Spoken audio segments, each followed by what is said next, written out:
Good morning, welcome to the class. So last ಕ್ಲಾಸಲ್ಲಿ equity share ಮತ್ತು preference shares ಅಂದರೆ ಏನು ಅಂತ ಹೇಳಿ, ಅಂದರೆ types of equity share, types of preference shares ಎಲ್ಲ ನಾವು ತಿಳ್ಕೊಂಡ್ವಿ. So one more alternatives of investment alternative is debenture and bonds. Corporate ಸೆಕ್ಯೂರಿಟೀಸಲ್ಲಿ ಬರುತ್ತೆ. So what you mean by the debenture? Debenture means acknowledgement of ಡೆಬ್ಟ್. That means acknowledgement. ನಾವು cash ಹೋಗಿ ಎಲ್ಲಾದರೂ ಬ್ಯಾಂಕಿಗೆ ದುಡ್ಡು ಕಟ್ಟಿದಾಗ ನಮ್ಮ ಅಕೌಂಟಿಗೆ ಅವರೊಂದು ಏನು ಮಾಡ್ತಾರೆ, ಒಂದು ಸಣ್ಣ ಪೀಸ್ ಆಫ್ ಪೇಪರಲ್ಲಿ, ಅಂದರೆ ಒಂದು ಶೀಟ್ ಹರ್ಕೊತಾರೆ, ಇನ್ನೊಂದು ಶೀಟ್ ಇರುತ್ತೆ. ಆ ಸಣ್ಣ ಸ್ಲಿಪ್ಪಲ್ಲಿ ಅಂದರೆ ಸೇಮ್ ಡೀಟೇಲ್ಸ್ ಇರುತ್ತೆ, ಎಷ್ಟು ಪೇ ಮಾಡಿದ್ವಿ, ಯಾವ ಡೇಟಿಗೆ ಪೇ ಮಾಡಿದ್ವಿ, ಯಾರ ಹೆಸರಿಗೆ ಪೇ ಮಾಡಿದ್ವಿ ಅಂತ. ಸೊ ಅಲ್ಲಿ ಒಂದು ಬ್ಯಾಂಕ್ನ ಸೀಲ್ ಹಾಕಿ ಒಂದು ಸಿಗ್ನೇಚರ್ ಹಾಕ್ತಾರೆ, ಅಂದರೆ ನಾವು ಅಮೌಂಟ್ನ ರಿಸೀವ್ ಮಾಡಿದ್ದೀವಿ ಅಂತ. ಬ್ಯಾಂಕು ದುಡ್ಡು ರಿಸೀವ್ ಮಾಡಿದೆ ಅನ್ನೋದಕ್ಕೆ ಕ್ಯಾಶಿಯರ್ ಒಂದು ಸೀಲ್ ಹಾಕಿ ಸಿಗ್ನೇಚರ್ ಹಾಕಿ ಕೊಡ್ತಾರೆ. ಓಕೆ, ಅದನ್ನು ನಾವು ಅಕ್ನಾಲೆಜ್ಮೆಂಟ್ ಅಂತ ಹೇಳ್ತೇವೆ. ಓಕೆ, ಅಂದರೆ ತೊಗೊಂಡಿದ್ದೀನಿ ಅನ್ನೋದಕ್ಕೆ ಒಂದು ರೆಸಿಪ್ಟ್, ತೊಗೊಂಡಿದ್ವಿ ಅನ್ನೋದಕ್ಕೆ ಒಂದು documentation. So debenture is also acknowledgement of debit. ನಾನು ಲೋನ್ ತೊಗೊಂಡಿದ್ದೀನಿ ಅನ್ನೋದಕ್ಕೆ ಒಂದು ಸರ್ಟಿಫಿಕೇಟ್ ಕೊಡ್ತಾರೆ. That we call it as an a debenture. Okay, so joint stock company issue a debit security called debenture. So ಡೆಬ್ಟ್ ಸೆಕ್ಯೂರಿಟೀಸ್ನ ಇಶ್ಯೂ ಮಾಡ್ತಾರೆ, ಅದನ್ನು ನಾವು ಡಿಬೆಂಚರ್ ಅಂತ ಕರಿತೀವಿ. So interest at a fixed rate. Debentures are redeemable or repayable on expiry of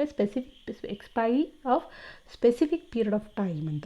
ಏನು, at the time of issuing a debenture only they will fix the rate, whether they are going to pay 8%, 9%, 10%, 2%, 3%, 12%, what rate they are going to pay and when they are going to be when they are going to repay the principal amount. ನಿಮ್ಮ ಹತ್ರ ಇಸ್ಕೊಂಡಿರೋ ದುಡ್ಡನ್ನ ಯಾವಾಗ ವಾಪಸ್ ಕೊಡ್ತೇನೆ ಅನ್ನೋದನ್ನು ಕೂಡ they are going to specify at the time of issuing a debenture. So company is going to specify what time they are going to repay the principal amount and what is the interest rate they are going to pay. After that they are going to issue. Okay, that's the meaning of debenture. And we have types of debenture. Different types of debentures are there. So in this one, non-convertible debenture, pure debenture. ಅದು ಡಿಬೆಂಚರು ಏನು, ನಾ ಏನು meaning ಹೇಳಿದೆ, same meaning. It will not be converted into equity share. ಅದನ್ನು ನಾವು ನಾನ್ convertible debenture ಅಂತ ಹೇಳ್ತೀವಿ. ಇನ್ನೊಂದೇನು ಹೇಳ್ಬೋದು ಅಂತಂದರೆ, which will be return debit character. Same debenture ಏನು ಮೀನಿಂಗ್ ಇದೆ ಅದೇ meaning, which cannot be converted into equity share. That's it. Partly convertible debenture, only part of this instrument, 5%, 10%, 15%, 50%, it can be converted into equity share. ಯಾವುದಾದ್ರೂ 50% debenture, ಈಗ 1 lakh rupees debenture issue ಇದು ಮಾಡಿದ್ದಾರೆ, ಅದರಲ್ಲಿ 50% debenture ಅಂದರೆ 50,000 ಡಿಬೆಂಚರ್ನ they can be converted into equity share. So ಅಂಥದ್ದನ್ನು ನಾವೇನಂತ ಹೇಳ್ತೇವೆ, ಪಾರ್ಟ್ಲಿ ಕನ್ವರ್ಟಬಲ್ ಡಿಬೆಂಚರ್ ಅಂತ ಹೇಳ್ತೇವೆ. Okay, next fully convertible debenture.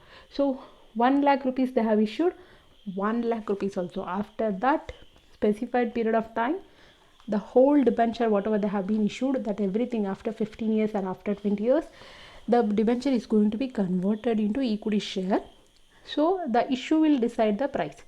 So ಏನು, ಕಂಪನಿ ಅವರ ಎಷ್ಟು ರೇಟಿಗೆ ಅದನ್ನು ಕನ್ವರ್ಟ್ ಮಾಡ್ತಿದ್ದಾರೆ ಅನ್ನೋದನ್ನು, ಪ್ರೈಸ್ನ ಅದನ್ನು ಅವರು ಡಿಸೈಡ್ ಮಾಡ್ತಾರೆ. So that we called fully convertible debenture. Next optionally convertible debenture. Option ಅಂದ್ರೇನು, ನಿಮಗೆ ಆಪ್ಷನ್ಸ್ ಕೊಡೋದು. ಏನು, ಪ್ಯೂರ್ಲಿ ಕಾಮರ್ಸ್ ಬೇಕಾ, ಆರ್ಟ್ಸ್ ಬೇಕಾ, ಸೈನ್ಸ್ ಬೇಕಾ ಅಂತವಲ್ಲ, ಅದನ್ನು ಆಪ್ಷನ್ಸ್ ಅಂತ ಹೇಳ್ತೇವೆ. ಸೊ ಇಲ್ಲೂ ಅಷ್ಟೇ, investors will be given a option. So investor has to choose whether convert this debenture into equity share or not. ಈ ಡಿಬೆಂಚರ್ನ ಈಕ್ವಿಟಿ ಶೇರಾಗಿ ಕನ್ವರ್ಟ್ ಮಾಡಬೇಕಾ ಬೇಡವಾ ಅನ್ನೋದನ್ನು ಇನ್ವೆಸ್ಟರೇ ಡಿಸೈಡ್ ಮಾಡಬೇಕು, ಅಥವಾ ಡಿಬೆಂಚರ್ ಹೋಲ್ಡರ್ಸೇ ಡಿಸೈಡ್ ಮಾಡಬೇಕು. ಅದನ್ನು ನಾವೇನಂತ ಹೇಳ್ತೀವಿ, ಆಪ್ಷನಲ್ಲಿ ಕನ್ವರ್ಟಬಲ್ ಡಿಬೆಂಚರ್ ಅಂತ ಹೇಳ್ತೀವಿ.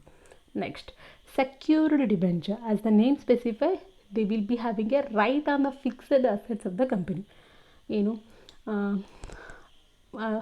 ದುಡ್ಡು ಕೊಡಲಿಲ್ಲ ಅಂದರೆ ಆಸೆಟ್ನ ಸೇಲ್ ಮಾಡಿ ಅವ್ರ ದುಡ್ಡನ್ನ ತೊಗೋಬೋದು. ದೇ ಹ್ಯಾವ್ ಎ ರೈಟ್ ಅಂದ್ರೇನು, ಹಕ್ಕು. So that we called, if the payment is not done, principal amount ಕೊಡಲಿಲ್ಲ, ಇಂಟ್ರೆಸ್ಟ್ ಅಮೌಂಟ್ ಕೊಡಲಿಲ್ಲ ಅಂದರೆ they can sell the fixed account and they can recover the amount. That type of debentures we call it is an a secured debenture. Next unsecured debenture, opposite to secured. If interest is not paid, principal is not paid, they cannot take assets of the company. They cannot take fixed assets of the company. So those type of debentures we call it as an unsecured debentures. Next, redeemable debenture. Redeemable debenture means after some time, after the certain period, the debentures amount it will be paid back. 10 years ಆದಮೇಲೆ 50 years ಆದಮೇಲೆ ಅವ್ರ ದುಡ್ಡನ್ನ ವಾಪಸ್ ಕೊಟ್ಟರೆ ಅದನ್ನು ನಾವು ರಿಡೀಮೇಬಲ್ debentures ಅಂತ ಹೇಳ್ತೀವಿ.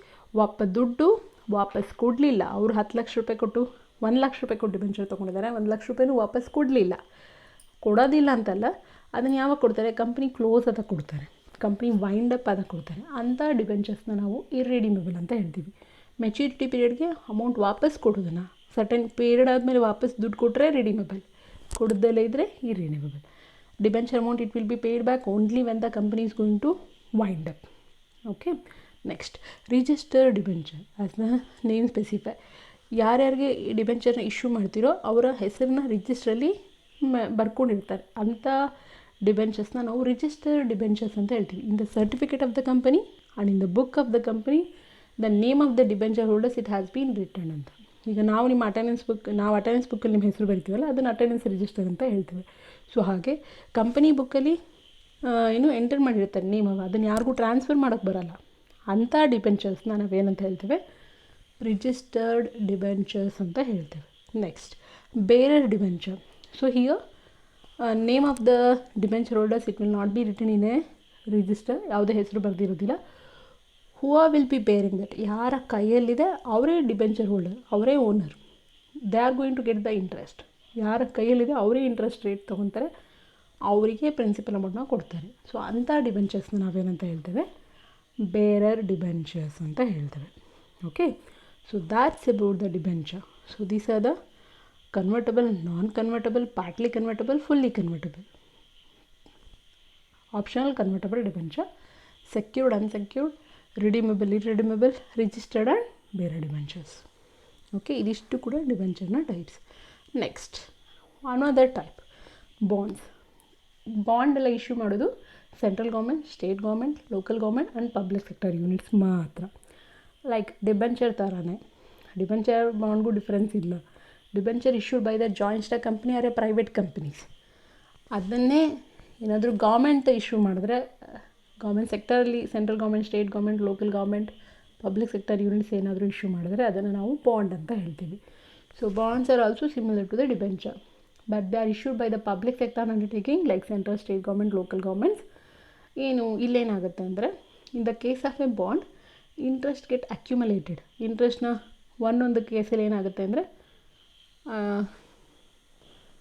ಕೊಡೋದೇ ಇಲ್ಲ, ಇಂಟ್ರೆಸ್ಟ್ನ ಮೆಚುರಿಟಿ ಆದಮೇಲೆ ಕೊಡುವಂಥದ್ದು. ಅಕ್ಯುಮುಲೇಟೆಡ್ ಅಂದರೆ ಪ್ರತಿ ವರ್ಷ ಅದನ್ನು ಸೇರಿಸಿ ಕುಡಿಸಿ ಒಂದೇ ಸತಿ ಕೊಡುವಂಥದ್ದು, accumulated. And gets redeemed on the date of maturity value. So interest rate, principal amount ಎರಡೂ ಒಟ್ಟಿಗೆ ಕೊಡ್ತಾರೆ, ಇಂಟ್ರೆಸ್ಟು ಪ್ರಿನ್ಸಿಪಲ್ ಎರಡೂ ಒಟ್ಟಿಗೆ ಕೊಡ್ತಾರೆ ಒಂದೊಂದು ಟೈಪ್ ಆಫ್ ಬಾಂಡಲ್ಲಿ. ಇನ್ನೂ ಒಂದು ಬಾಂಡಲ್ಲಿ ಏನಾಗುತ್ತೆ ಅಂದರೆ issued at a discount and redeemed at a ಪಾರ್ ವ್ಯಾಲ್ಯೂ. 100 ರೂಪಾಯಿ ಬಾಂಡ್ನ 98 ರೂಪಾಯಿಗೆ ಸೇಲ್ ಮಾಡ್ತಾರೆ, 2 ರೂಪಾಯಿನ 98 ರೂಪಾಯಿಗೆ ಸೇಲ್ ಮಾಡ್ತಾರೆ. 98 ರೂಪಾಯಿಗೆ ತೊಗೊಂಡ್ರೆ 2 ವರ್ಷ ಆದಮೇಲೆ ನಮಗೆ 100 ರೂಪಾಯಿ ಬರುತ್ತೆ. 98 ರೂಪಾಯಿ ಕೊಟ್ಟು ತೊಗೊಂಡಿರ್ತೀನಿ, 100 ರೂಪಾಯಿ ಬರುತ್ತೆ. ಆ ಥರನೂ ಕೂಡ ಇದೆ. ಅದನ್ನು ನಾವು ಇಶ್ಯೂಡ್ ಅಟ್ ಎ ಡಿಸ್ಕೌಂಟ್, 100 ರೂಪಾಯಿ ಬಾಂಡ್ನ 98 ರೂಪಾಯಿಗೆ ಸೇಲ್ ಮಾಡ್ತಾರೆ, ರಿಡೀಮ್ಡ್ ಅಟ್ ಎ ಪಾರ್. 2 ವರ್ಷ ಆದಮೇಲೆ ನಮಗೆ 100 ರೂಪಾಯಿ ಕೊಡ್ತಾರೆ, ಇಂಟ್ರೆಸ್ಟ್ ಕೊಡೋಲ್ಲ. ಆ 2 ರೂಪಾಯಿನೇ ನಮಗೆ ಇಂಟ್ರೆಸ್ಟ್, ಆಯಿತಾ. ಅದನ್ನು ನಾವು ಈ ಥರ ಕೂಡ ಬಾಂಡ್ನ ಇಶ್ಯೂ ಮಾಡ್ತಾರೆ. So we have A different types of bonds.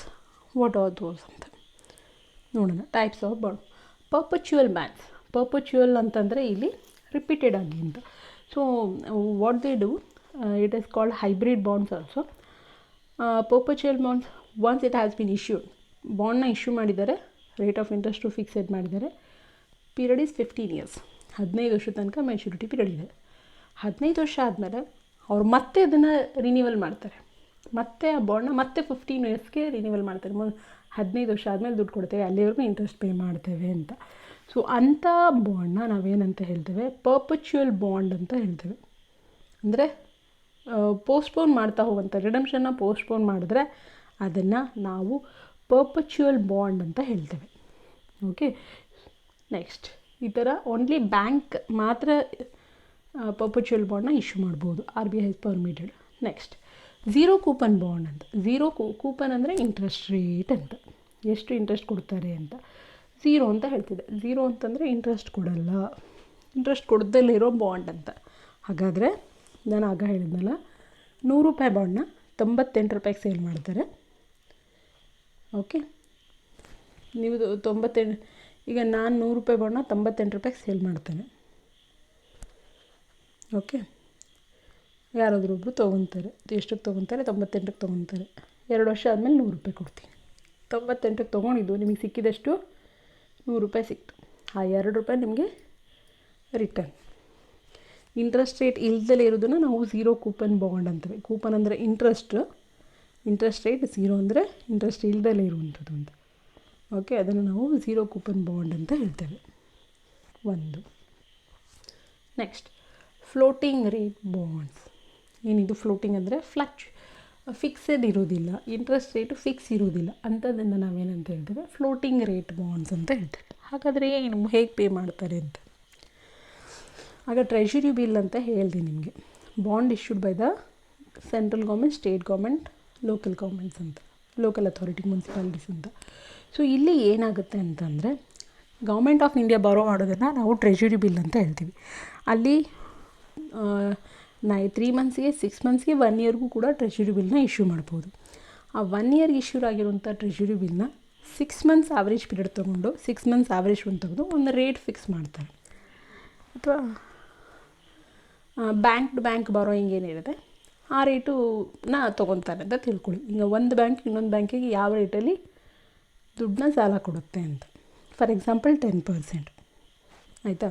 So ಇವರೇನು ಮಾಡ್ತಾರೆ, ಅದಕ್ಕೆ 2% ಆ್ಯಡ್ ಮಾಡಿ 12% ಅಂತ ಮಾಡ್ತಾರೆ. ಇದನ್ನು ನಾವು ಬೆಂಚ್ ಮಾರ್ಕ್ ರೇಟ್ ಅಂತ ಹೇಳ್ತೇವೆ, ಆಯಿತಾ? ಏನು ಮಾರ್ಕೆಟಲ್ಲಿ ಬಾರೋಂಗ್ ರೇಟ್ ಏನಿದೆ, ಇಂಟ್ರೆಸ್ಟ್ ರೇಟ್ ಏನಿದೆ, ಅದಕ್ಕೆ 2% ಎಕ್ಸ್ಟ್ರಾ ಕೊಡ್ತಾರೆ. ಅದು ಬೆಂಚ್ ಮಾರ್ಕ್ ರೇಟ್ ಅಂತ ಹೇಳ್ತಾರೆ, ಆಯಿತಾ? ಬೆಂಚ್ ಮಾರ್ಕ್ ರೇಟ್ ಫಿಕ್ಸ್ ಮಾಡಿರ್ತಾರೆ. ಆದರೆ ಇನ್ನೊಂದು ಏನು ಫೀಚರ್ ಅಂತಂದರೆ, ಈ ರೇಟ್ ಏನಾದರೂ bank to bank borrowing rate ಏನಾದರೂ ಮುಂದೆ ಇನ್ಕ್ರೀಸ್ ಆದಷ್ಟು ಕೊಡಬೇಕು. ಈಗ 10 ರೂಪಾಯಿ ಇತ್ತು, 2 ರೂಪಾಯಿ ಸೇರಿಸ್ಕೊಡ್ತೀವಿ ಅಂತ ಹೇಳಿದ್ದಾರೆ. ನಾಳೆ 10 ರೂಪಾಯಿದು ರೇಟ್ 15 ರೂಪಾಯಿ ಆದರೆ, bank to bank borrowing rate 15 ರೂಪಾಯಿ ಆದರೆ ಅವ್ರು 15 ರೂಪಾಯಿ ಇಂಟ್ರೆಸ್ಟ್ ಕೊಡಬೇಕು. ಓಕೆ, ಬ್ಯಾಂಕ್ ಟು ಬ್ಯಾಂಕ್ ಏನಾದರೂ 8 ರೂಪಾಯಿ ಹೇಳಿದ್ರೆ ಅವ್ರು ಮಿನಿಮಮ್ ಎಷ್ಟು ಹೇಳಿದ್ದಾರೆ? 12 ರೂಪಾಯಿ ಹೇಳಿದ್ದಾರೆ, ಅಷ್ಟು ಕೊಡ್ತಾರೆ. ಕಡಿಮೆ ಆದರೆ ಎಷ್ಟು ರೇಟ್ ಇದೆ ಅಷ್ಟೇ ಕೊಡ್ತಾರೆ. 12 ರೂಪಾಯಿ ಅಂದರೆ ಬ್ಯಾಂಕ್ ಟು ಬ್ಯಾಂಕ್ ಬಾರೋಯಿಂಗ್ ಏನಾದರೂ 8 ರೂಪಾಯಿ ಆಗಿದೆ ಅಂತ ತಿಳ್ಕೊಳ್ಳಿ. ಆಗ ಇವರು ಫಿಕ್ಸ್ ಮಾಡಿದಷ್ಟು ಬೆಂಚ್ ಮಾರ್ಕ್ ರೇಟು 12 ರೂಪಾಯಿ, ಆಯಿತಾ? 12 ರೂಪಾಯಿ ಕೊಡ್ತಾರೆ. ಬಟ್ ಏನಾದರೂ ರೇಟ್ ಜಾಸ್ತಿ ಆಯಿತು, ಬ್ಯಾಂಕ್ ಟು ಬ್ಯಾಂಕ್ ಬಾರೋಯಿಂಗ್ 15 ರೂಪಾಯಿ ಆಯಿತು ಅಂತ ತಿಳ್ಕೊಳ್ಳಿ, ಆಗ 15 ರೂಪಾಯಿ ಕೊಡ್ತಾರೆ, ಆಯಿತಾ? ಅಂದರೆ ರೇಟ್ ಆಫ್ ಇಂಟ್ರೆಸ್ಟು ಫ್ಲಕ್ಚುಯೇಟಿಂಗ್, ಒಂದೇ ಥರ ಇಲ್ದಲೇ ಇರುವಂಥದ್ದನ್ನ ಫ್ಲೋಟಿಂಗ್ ರೇಟ್ ಬಾಂಡ್ಸ್ ಅಂತ ಹೇಳ್ತೇವೆ. Next, mortgage bond. ಯಾವ ಅಸೆಟ್ಸ್ ಮೇಲೆ, ಮಾರ್ಟ್ಗೇಜ್ ಅಂತಂದ್ರೇ ಅಸೆಟ್ಸ್ ಅಂತ ಹೇಳ್ತೇವೆ. ಯಾವ ಬಾಂಡ್ಗೆ they have a right to assets of the company. ಆ ಅಸೆಟ್ಸ್ ಮೇಲೆ ಅಂದರೆ ಏನು ಹೇಳಿದೆ, ಸೆಕ್ಯೂರ್ಡ್ ಡಿಬೆಂಚರ್ಸ್ ಹೇಳಿದ್ನಲ್ಲ ಹಾಗೆ. ಮಾರ್ಟ್ಗೇಜ್ ಬಾಂಡ್ಸ್ ಅಂತಂದರೆ ಆ ಫಿಕ್ಸೆಡ್ ಅಸೆಟ್ಸ್ಗೆ ಪ್ಲೆಜ್ ಏನೋ ಬರಲಿಲ್ಲ ಅಂತಂದರೆ ಫಿಕ್ಸೆಡ್ ಅಸೆಟ್ಸ್ನ ತೊಗೋಬೋದು. ಮಾರ್ಟ್ಗೇಜ್ ಅದನ್ನು ಅಡ ಇಟ್ಟು ಅಥವಾ ಅದನ್ನು ಅದ್ರ ಮೇಲೆ ಕೊಡುವಂಥ ಬಾಂಡ್ ಅಂತ ಹೇಳ್ತೇವೆ. ನೆಕ್ಸ್ಟ್, ಡಿಸ್ಕೌಂಟ್ ಬಾಂಡ್ಗೂ ಝೀರೋ ಕೂಪನ್ ಬಾಂಡ್ಸ್ಗೂ ಅಷ್ಟು ವ್ಯತ್ಯಾಸ ಇಲ್ಲ, ಸೇಮು. ಬಟ್ ಆದರೆ ಸ್ವಲ್ಪ ಚೇಂಜಸ್ ಬರುತ್ತೆ. ಡಿಸ್ಕೌಂಟ್ ಬಾಂಡ್ಸ್ ಅಂದರೆ ಏನು ಮಾಡ್ತಾರೆ, ಇಲ್ಲೂ ಕೂಡ 100 ರೂಪಾಯಿ ಇರುವಂಥ ಬಾಂಡ್ನ 98 ರೂಪಾಯಿ ಕೊಡ್ತಾರೆ. 98 ರೂಪಾಯಿಗೆ ತೊಗೊಂಡ್ವಿ, ನಮಗೆ ಇಂಟ್ರೆಸ್ಟ್ ಕೊಡೋದಿಲ್ಲ. ಆದರೆ 2 ವರ್ಷ ಆದಮೇಲೆ ನಮಗೆ 100 ರೂಪಾಯಿ ಕೊಡ್ತಾರೆ. ಇದನ್ನು ನಾವು ಡಿಸ್ಕೌಂಟ್ ಬಾಂಡ್ ಅಂತಲೇ ಹೇಳೋದು. ಅದು ಇದಕ್ಕೂ ಏನು ವ್ಯತ್ಯಾಸ ಅಂತ ನೀವು ಕೇಳ್ಬೋದು. ಅಲ್ಲಿ 2 ಇಯರ್ಸ್ ಇರ್ಬೋದು ಝೀರೋ ಕೂಪನ್ ಬಾಂಡ್, ಇಲ್ಲಿ 10-15 ಇಯರ್ಸ್ ಕೂಡ ಹೋಗ್ಬೋದು, ಲಾಂಗರ್ ಟರ್ಮ್. ಅದನ್ನು ನಾವು ಡೀಪ್ ಡಿಸ್ಕೌಂಟ್ ಬಾಂಡ್ ಅಂತ ಹೇಳ್ತೇವೆ. ಪೀರಿಯಡ್ ಇಸ್ ವೆರಿ ಲಾರ್ಜ್ ಅಂತಂದರೆ, ಓಕೆ, ಅಂಥದ್ದನ್ನು ನಾವೇನಂತ ಹೇಳ್ತೇವೆ? ಡೀಪ್ ಡಿಸ್ಕೌಂಟ್ ಬಾಂಡ್ ಅಥವಾ ಡಿಸ್ಕೌಂಟ್ ಬಾಂಡ್ ಅಂತ ಹೇಳ್ತೇವೆ. Okay,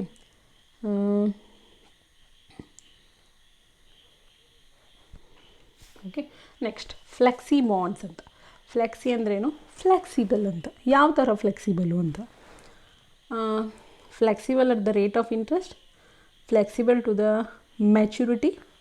so those type of bonds we call it ಅದನ್ನೇ ಫ್ಲೆಕ್ಸಿ ಬಾಂಡ್ಸ್ ಅಂತ ಹೇಳ್ತೀವಿ. ತುಂಬ ಫ್ಲೆಕ್ಸಿಬಲ್ ಆಗಿರುವಂಥದ್ದು, ಅಂದರೆ ಚೇಂಜ್ ಆಗ್ತಾ ಇರುವಂಥದ್ದನ್ನ ನಾವು ಫ್ಲೆಕ್ಸಿಬಲ್ ಅಂತ ಹೇಳ್ತೇವೆ.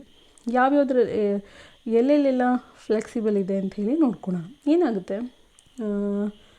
ಯಾವಾಗಲೂ ಇನ್ಫ್ಲೇಷನ್ ರೇಟ್ನ ನಾವು ನೋಡ್ಕೋಬೇಕು. ಇನ್ಫ್ಲೇಷನ್ ರೇಟ್ ಅಂದರೆ ಎಷ್ಟು ಪ್ರೈಸಸ್ ಎಲ್ಲ ಇನ್ಕ್ರೀಸ್ ಆಗ್ತಾ ಇದೆ ಅಂತ. ಸೊ ಪ್ರೈಸಸ್ ಜಾಸ್ತಿ ಆದಾಗೆ ನಮ್ಮ ಇನ್ಕಮ್ ಕೂಡ ಜಾಸ್ತಿ ಆಗಬೇಕು. ಆದರೆ ನಮಗೆ ಬರೋ ಇಂಟ್ರೆಸ್ಟು ಇನ್ಫ್ಲೇಷನ್ನ ಕವರ್ ಮಾಡುತ್ತಾ ಅನ್ನೋದು ಒಂದು ಕ್ವಶನ್. ಸೊ ಅದಕ್ಕೋಸ್ಕರನೇ ಏನು ಮಾಡಿದ್ದಾರೆ ಅಂತಂದರೆ, at the time of issuing ಅವ್ರೇನು ಮಾಡ್ತಾರೆ, ಆಪ್ಷನ್ಸ್ ಕೊಡ್ತಾರೆ. ನಿಮಗೆ ಯಾವ ರೇಟ್ ಆಫ್ ಇಂಟ್ರೆಸ್ಟ್ ಬೇಕೋ ಅದನ್ನು ನೀವೇ ಚೂಸ್ ಮಾಡ್ಕೊಳ್ಳಿ ಅಂತ. ಏನು 10%, 15%, 16%, ಎಷ್ಟು ಬೇಕು ನಿಮಗೆ, ಎಷ್ಟು ಹೈಯೆಸ್ಟ್ ರೇಟ್ ಆಫ್ ಇಂಟ್ರೆಸ್ಟ್ ಕೂಡ ನಾವು ಚೂಸ್ ಮಾಡ್ಕೋಬೋದು. ಓಕೆ, ಸೊ ನಾವೇ ಚೂಸ್ ಮಾಡ್ಕೋಬೇಕು. ಇಂಟ್ರೆಸ್ಟ್ ರೇಟ್ನ ಅವರೇ ಚೂಸ್ ಮಾಡ್ಕೋಬೇಕು. Okay, minimum rate of interest ಇರುತ್ತೆ, ಅದ್ರ ಜೊತೆಗೆ ನಮಗೆ ಜಾಸ್ತಿ ರೇಟ್ ಇರೋದು ಕೊಡುತ್ತೆ. ಓಕೆ, ಸೊ ಅದಾದಮೇಲೆ ಇನ್ನೊಂದು ಏನು ಮಾಡ್ತಾರೆ ಅಂತಂದರೆ, ಮೆಚುರಿಟಿ ಪೀರಿಯಡ್ ಕೂಡ ನಾವೇನು ಮಾಡ್ಬೋದು, ನಮಗೆ ಬೇಕಾಗಿರುವಂಥ ಪೀರಿಯಡ್ನ ನಾವು ಚೂಸ್ ಮಾಡ್ಕೋಬೋದು. 10 ಇಯರ್ಸಿಗ, 15 ಇಯರ್ಸ್ಗ, 20 ಇಯರ್ಸಿಗ, 12 ಇಯರ್ಸಿಗ, ಎಷ್ಟು ಇಯರ್ಸಿಗೆ ನಾವು ಬೇಕಂದ್ರೂ ನಾವು ಅಷ್ಟು ಇಯರ್ಸಿಗೆ ನಮ್ಮ ಏನು ಮಾಡ್ಬೋದು, ಮೆಚ್ಯೂರಿಟಿನೂ ಕೂಡ ನಾವು ಚೂಸ್ ಮಾಡ್ಕೋಬೋದು. ಮೆಚ್ಯೂರಿಟಿ, ಇಂಟ್ರೆಸ್ಟ್ ರೇಟು ಎರಡನ್ನೂ ಚೂಸ್ ಮಾಡುವಂಥ ಆಪ್ಷನ್ನ ಬಾಂಡಲ್ಲಿ ಇನ್ವೆಸ್ಟ್ಮೆಂಟ್ ಮಾಡೋರಿಗೆ ಕೊಟ್ಟರೆ ಅದನ್ನು ನಾವು ಫ್ಲೆಕ್ಸಿಬಲ್ ಬಾಂಡ್ ಅಂತ ಹೇಳ್ತೀವಿ. ಅಂದರೆ ನಮಗೆ ಹೇಗೆ ಬೇಕೋ ಹಾಗೆ. ಓಕೆ, ಸೊ ಅದನ್ನು ನಾವು ಫ್ಲೆಕ್ಸಿ ಬಾಂಡ್ಸ್ ಅಂತ ಹೇಳ್ತೀವಿ. ಇಂಟ್ರೆಸ್ಟ್ ಪೇಮೆಂಟು ಕೂಡ ಅವರನ್ನೇ ಇಂಡಿವಿಜುವಲ್ ನೀಡ್ಸ್ ಪ್ರಕಾರ 3 ಮಂತ್ಸ್ಗೆ ಒಂದು ಸತಿನ, ಮಂತ್ಲಿ ಒಂದು ಸತಿನ, 6 ಮಂತ್ಸ್ಗೆ ಒಂದು ಸತಿನ, ಎಲ್ಲನೂ ಕೂಡ ಇಂಟ್ರೆಸ್ಟ್ ಪೇಮೆಂಟ್ ಆಗಿರ್ಬೋದು, ಇಂಟ್ರೆಸ್ಟ್ ಆಗಿರ್ಬೋದು, ಮತ್ತು ಪ್ರಿನ್ಸಿಪಲ್ ಅಮೌಂಟ್ನ ಪೇ ಮಾಡೋದಾಗಿರ್ಬೋದು, ಅಥವಾ ಮೆಚುರಿಟಿ ಪೀರಿಯಡ್ ಆಗಿರ್ಬೋದು, ಯಾವುದನ್ನೇ ಆದರೂ ಕೂಡ ಅದನ್ನು ಇಶ್ಯೂವರೇ ಬಾಂಡ್ ತೊಗೊಳೋರೇ ಡಿಸೈಡ್ ಮಾಡ್ಕೋಬೇಕು ನಮ್ಗೆ ಯಾವ ಆಪ್ಷನ್ ಬೇಕು ಅಂತ. ಮಲ್ಟಿ ಆಪ್ಷನ್ಸ್ ಇರುತ್ತೆ, 10 ಇಯರ್ಸ್, 15 ಇಯರ್ಸ್, 10%, 12%, 3% ಅಂತ. ಸೊ ನೀವು ಹೋಗಿ ಚೂಸ್ ಮಾಡ್ಕೋಬೇಕು ಯಾವ ಥರ ಬೇಕು, ನಮ್ಗೆ ಯಾವ ಥರ ಸೂಟಬಲ್ ಆಗುತ್ತೆ, ನಂಗೆ ಯಾವ ಟೈಮಿಗೆ ದುಡ್ಡು ಬೇಕು, ಯಾವ ಥರ ಇಂಟ್ರೆಸ್ಟ್ ರೇಟ್ ಇರಬೇಕು, ಎಷ್ಟು ವರ್ಷ ನಾನು ಡೆಪಾಸಿಟ್ ಮಾಡ್ತೀನಿ ಅಂತ, ಎಷ್ಟು ವರ್ಷ ಇರೋದು ನಾನು ತೊಗೊಳ್ಳಿ ಅಂತ ಇನ್ವೆಸ್ಟರೇ ಡಿಸೈಡ್ ಮಾಡ್ಕೊಳೋಂಥದ್ದನ್ನು ನಾವು ಫ್ಲೆಕ್ಸಿ ಬಾಂಡ್ ಅಂತ ಹೇಳ್ತೀವಿ. IDBI ಈ ಥರ ಫ್ಲೆಕ್ಸಿ ಬಾಂಡ್ನ ಇಶ್ಯೂ ಮಾಡಿದೆ. Okay, they can even tax benefit ಕೂಡ ಇದೆ ಇದರಲ್ಲಿ. ಏನು ಟ್ಯಾಕ್ಸ್ ಬೆನಿಫಿಟ್ ಎಷ್ಟು ಬೇಕು ಅನ್ನೋದನ್ನು ಕೂಡ, ಇವನ್ ಟ್ಯಾಕ್ಸ್ ಇದರಲ್ಲಿ ಇನ್ವೆಸ್ಟ್ಮೆಂಟ್ ಮಾಡಿದ್ರೆ ಟ್ಯಾಕ್ಸ್ ಬೆನಿಫಿಟ್ ಅಂದರೆ ಏನು, ಶೆಲ್ಟರ್ಡ್ ಅಂತ. ಅಂದರೆ ಇದರಿಂದ ನಾವು ಇದನ್ನು ತೋರಿಸ್ಬಿಟ್ಟು ಟ್ಯಾಕ್ಸ್ನ ರಿಡ್ಯೂಸ್ ಮಾಡ್ಕೋಬೋದು ಅಂತ. ಓಕೆ, ಸೊ ಇದನ್ನು ನಾವೇನಂತ ಹೇಳ್ತೇವೆ, ಫ್ಲೆಕ್ಸಿ ಬಾಂಡ್ ಅಂತ ಹೇಳ್ತೇವೆ. ಎಲ್ಲ ಥರದಿಂದನೂ flexibility, interest payment, interest rate, maturity period, ಮೂರರಲ್ಲೂ ಕೂಡ ನಮಗೆ ಯಾವ ರೇಟ್ ಬೇಕು, ಯಾವ ಡೇಟ್ ಬೇಕು, ಎಷ್ಟು ವರ್ಷ ಬೇಕು, ಎಷ್ಟು ತಿಂಗಳಿಗೆ ಇಂಟ್ರೆಸ್ಟ್ ಬೇಕು ಅನ್ನೋದನ್ನು ಇನ್ವೆಸ್ಟರೇ ಚೂಸ್ ಮಾಡ್ಕೊಳ್ಳೋಂಥ ಆಪ್ಷನ್ಸ್ನ ಮಲ್ಟಿ ಆಪ್ಷನ್ಸ್ ಕೊಟ್ಟಿರ್ತಾರೆ. ಇಷ್ಟೊಂದು ಆಪ್ಷನ್ಸ್ ಇರುತ್ತೆ, ನೀವು ಅದರಲ್ಲಿ ಒಂದು ಆಪ್ಷನ್ಸ್ನ ನೀವು ಬಾಂಡ್ ಹೋಲ್ಡರ್ಸು ಅಥವಾ ಬಾಂಡ್ ತೊಗೊಳೋರು ಏನು ಮಾಡಬೇಕು, ಚೂಸ್ ಮಾಡ್ಕೋಬೇಕಾಗುತ್ತೆ. ಸೊ ಅಂಥದನ್ನು ನಾವೇನಂತ ಹೇಳ್ತೀವಿ, ಫ್ಲೆಕ್ಸಿ ಬಾಂಡ್ಸ್ ಅಂತ ಹೇಳ್ತೀವಿ. ಸೊ ಈವನ್ ಬಾಂಡ್ ಕೂಡ can be converted into equity share. So ಅದಕ್ಕೆ ಇಲ್ಲಿ ಕನ್ವರ್ಟ್ ಆಗೋದನ್ನು ಕನ್ವರ್ಟಬಲ್ ಬಾಂಡ್ ಅಂತೀವಿ, ಕನ್ವರ್ಟ್ ಆಗ್ದಲ್ಲಿ ಇರೋದನ್ನು ನಾನ್ ಕನ್ವರ್ಟಬಲ್ ಬಾಂಡ್ಸ್ ಅಂತ ಹೇಳಿ ಕರಿತೀವಿ. So these are the types of bond. Perpetually 15 years maturity period ಇದ್ದರೆ ಅದನ್ನು ಮತ್ತೆ ಕಂಪ್ನಿ ಏನು ಮಾಡ್ಬೋದು, ಪೋಸ್ಟ್ಪೋನ್ ಮಾಡ್ತಾ ಹೋಗ್ಬೋದು ರಿಡೀಮಬಿಲಿಟಿನ. ಇಂಟ್ರೆಸ್ಟ್ ರೇಟ್ ಇಲ್ಲದೇ ಇರೋದನ್ನು ಝೀರೋ ಕೂಪನ್ ಬಾಂಡ್ ಅಂತ ಹೇಳ್ತೇವೆ. ಫ್ಲೋಟಿಂಗ್ ರೇಟ್ ಬಾಂಡ್ಸ್, ಫಿಕ್ಸೆಡ್ ಅಲ್ಲ, ಫ್ಲಕ್ಚುಯೇಟಿಂಗ್ ರೇಟ್ ಇರುವಂಥ ಬಾಂಡನ್ನ ನಾವು ಫ್ಲಕ್ಚುಯೇಟಿಂಗ್ ಅಥವಾ ಫ್ಲೋಟಿಂಗ್ ರೇಟ್ ಬಾಂಡ್ ಅಂತ ಹೇಳ್ತೀವಿ. ಮಾರ್ಟ್ಗೇಜ್ ಬಾಂಡ್, ಮಾರ್ಟ್ಗೇಜ್ ಬಾಂಡ್ ಅಂದರೆ nothing but they have a rights on the land and building of the assets ಅಂತ. ಯಾವ ಬಾಂಡು ಅಂದರೆ ಸೆಕ್ಯೂರ್ಡ್ ಅಂತ, ಅಂದರೆ ಯಾವ ಬಾಂಡ್ ಹೋಲ್ಡರ್ಸಿಗೆ ಲ್ಯಾಂಡ್ ಆ್ಯಂಡ್ ಬಿಲ್ಡಿಂಗ್ ಮೇಲೆ ರೈಟ್ಸ್ ಇರುತ್ತೆ ಅಂಥದ್ದನ್ನು ನಾವು ಮಾರ್ಟ್ಗೇಜ್ ಬಾಂಡ್ ಅಂತ ಹೇಳ್ಬೋದು. ಓಕೆ, ಅದು if the assets is land or building is called a mortgage bond. ಅದ್ರ ಮೇಲೆ ರೈಟ್ಸ್ ಇದ್ದರೆ mortgage bond. Discount bond like a zero coupon bonds only issued at a discount and redeemed at a par. Flexi bonds, flexible in terms of payment, in terms of interest rate, in terms of maturity. Any debentures, any bonds can be converted into equity shares, we call convertible. If it is not convertible, we call it as a non-convertible bonds ಅಂತ ಹೇಳಿ ಹೇಳ್ತೇವೆ. Okay, so ಇದಿಷ್ಟು ಕೂಡ types of bond. ಯಾವ್ಯಾವ ಥರ different types of bond ಇದೆ ಅಂತೇಳಿ ನಾನು ನಿಮಗೆ ಈಗ ಹೇಳಿದ್ದು. ನೆಕ್ಸ್ಟ್ ಬೇರೆ ನೋಡೋಣ, ಇನ್ನೋವೇಟಿವ್ ಫೈನಾನ್ಷಿಯಲ್ ಇನ್ಸ್ಟ್ರೂಮೆಂಟ್ಸ್ ಅಂತ. ಸೊ ಇದರಲ್ಲಿ ಕೂಡ ಈಗ ಬೇರೆ ಬೇರೆ ಥರ ಇನ್ವೆಸ್ಟರ್ಸ್ ನೀಡಿಗೆ ಫಿಕ್ಸ್ ಆಗೋಗಿ ಒಂದೆರಡೆಲ್ಲ ಬೇರೆ ಬೇರೆ ಥರ ಪ್ರಾಡಕ್ಟ್ಸ್ ಎಲ್ಲ ಆಫರ್ ಆಗಿದೆ. ಸೊ ಯಾವ್ಯಾವುದಂತ, ಝೀರೋ ಕೂಪನ್ ಬಾಂಡ್ ಹೇಳಿದೆ, ಫ್ಲೋಟಿಂಗ್ ರೇಟ್ ಬಾಂಡ್ಸ್ ಹೇಳಿದ್ದೀನಿ, ಡಿಸ್ಕೌಂಟ್ ಬಾಂಡು ಹೇಳಿದ್ದೀನಿ, ಫ್ಲೆಕ್ಸಿ ಬಾಂಡ್ಸು ಹೇಳಿದ್ದೀನಿ. ಸೊ ಇಲ್ಲಿ ನಿಮಗೆ ಲಾಯಲ್ಟಿ ಕೂಪನ್ಸ್ ಮತ್ತು ಡಿಸ್ಕೌಂಟ್ಸ್ ಅಂದರೆ ಏನು ಅಂತ ಹೇಳಬೇಕು. ಓಕೆ, ಲಾಯಲ್ಟಿ ಕೂಪನ್ ಮತ್ತು ವಾರೆಂಟ್ಸ್ ಅಂದರೆ ಏನು ಅಂತ. ಫಸ್ಟಿಗೆ ವಾರೆಂಟ್ ಅಂತ ಬರೋಣ. ವಾರೆಂಟ್ ಅಂತಂದ್ರೆ ಏನು, ಯಾರನ್ನಾದ್ರೂ ಅರೆಸ್ಟ್ ಮಾಡೋದಕ್ಕೆ ವಾರೆಂಟ್ ತೊಗೊಂಬರ್ತಾರೆ ಅಥವಾ ಅದನ್ನು ನಾವು ವಾರೆಂಟ್ ಅಂತ ಹೇಳ್ತೀವಿ. ಇಲ್ಲೂ ಕೂಡ ಸೇಮ್, ಏನು ಅರೆಸ್ಟ್ ಮಾಡೋದಕ್ಕೆ ಅಂತ ಹೇಳೋದಿಲ್ಲ. ವಾರೆಂಟ್ಸ್ ಅಂದರೆ ಏನಪ್ಪ ಅಂತಂದರೆ ಒಂದು ಇದು ವಾರೆಂಟ್ ಈಸ್ ಬೀಯಿಂಗ್ ಬೇರೆ ಡಾಕ್ಯುಮೆಂಟ್. ಏನು ಒಂದು ಡಾಕ್ಯುಮೆಂಟು ಏನಪ್ಪ ಅದು ಅಂತಂದರೆ ಒಂದು ಡಾಕ್ಯುಮೆಂಟ್. ಈ ವಾರೆಂಟ್ ಇರೋರು ಎಷ್ಟು ನಂಬರ್ ಸ್ಪೆಸಿಫೈಡ್ ಅದರಲ್ಲಿ ಕೊಟ್ಟಿರ್ತಾರೆ 10,000 ಅಂತ ತಿಳ್ಕೊಳ್ಳೋಣ. 10,000 ನಂಬರ್ ಆಫ್ ಈಕ್ವಿಟಿ ಶೇರ್ಸ್ನ ₹100 ಪ್ರೈಸ್ ಪರ್ಚೇಸ್ ಮಾಡ್ಬೋದು ಅಂತ. ಅದಕ್ಕೊಂದು ಡೇಟ್ ಕೂಡ ಫಿಕ್ಸೆಡ್ ಮಾಡಿರ್ತಾರೆ. ಅದನ್ನು ನಾವೇನಂತ ಹೇಳ್ತೇವೆ, ವಾರೆಂಟ್ಸ್ ಅಂತ ಹೇಳ್ತೇವೆ.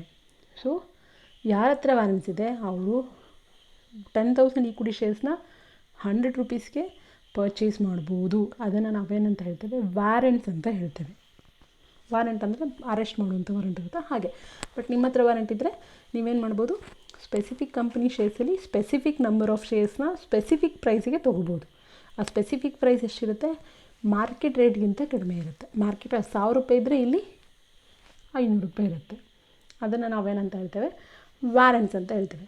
ವಾರೆಂಟ್ನ ಬಾಂಡ್ಸ್ ಮತ್ತು ಡಿಬೆಂಚರ್ಸ್ನ ಅಟ್ರ್ಯಾಕ್ಟ್ ಮಾಡೋದಕ್ಕೆ ಕೊಡುವಂಥದ್ದು. ಬಾಂಡ್ ಮತ್ತು ಏನು ಡಿಬೆಂಚರ್ಸ್ನ ಸೇಲ್ ಮಾಡಬೇಕಾದ್ರೆ ಬಾಂಡ್ನ ವಾರೆಂಟ್ಸ್ನ ಕೂಡ ಗಿಫ್ಟ್ ಅಂತ ಹೇಳಿ ಕೊಡ್ತಾರೆ.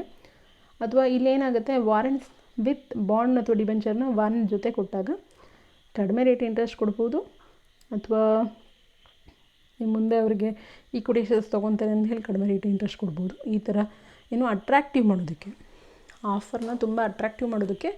ಈಗ ಬೈ 1 get 1 ಫ್ರೀ ಅಂದರೆ ನಾವಿಷ್ಟ ಯಾವುದಾದ್ರು ಒಂದು ಈ ಗುಲಾಬ್ ಜಾಮೂನ್ಸ್ ಎಲ್ಲ ತೊಗೊಂಬರ್ತೀವಿ. ಹಾಗೆ ವಾರೆಂಟ್ನ ಬಾಂಡ್ಸ್ ಮತ್ತು ಡಿಬೆಂಚರ್ಸ್ನ ಅಟ್ರ್ಯಾಕ್ಟಿವ್ ಮಾಡೋದಕ್ಕೆ ಇನ್ವೆಸ್ಟರ್ಸ್ ಅದನ್ನ ತೊಗೊಳ್ಳಿ ಅನ್ನೋ ಕಾರಣಕ್ಕೆ ಏನು ಮಾಡ್ತಾರೆ, bonds and debenture issued along with the warrants.